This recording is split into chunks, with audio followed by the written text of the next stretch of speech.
કપાસની ખરીદી 28 ફેબ્રુઆરીથી બંધ કરવાનો નિર્ણય લેતા ખેડૂતોના ઘરોમાં કપાસ રહી જશે અને ઓછા ભાવે કપાસ બજારમાં વેચવો પડશે તેવી ખેડૂતોમાં ભીતિ.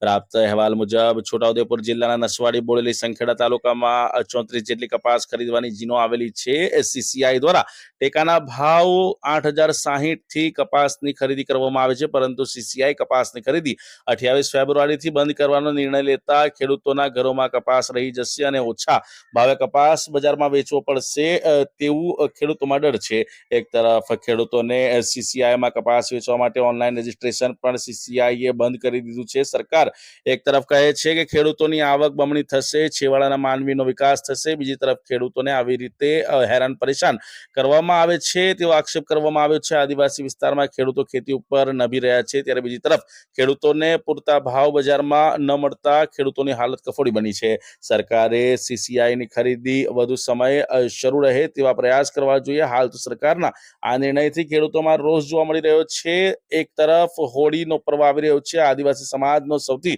મોટો તહેવાર ગણવામાં આવે છે અને હોળી પહેલા જ સીસીઆઈ દ્વારા કપાસની ખરીદી બંધ કરવાનો નિર્ણય લેતા કપાસની જીનોમાં કામ કરતા મજૂરો પણ બેકાર બનશે અને તેઓની રોજગારી પણ છીનવાશે તેવું ખેડૂતોનું માનવું છે. ત્યારે સાંભળીએ કે ખેડૂત પ્રવીણભાઈ રાઠવાએ પ્રતિક્રિયા આપતા શું જણાવ્યું.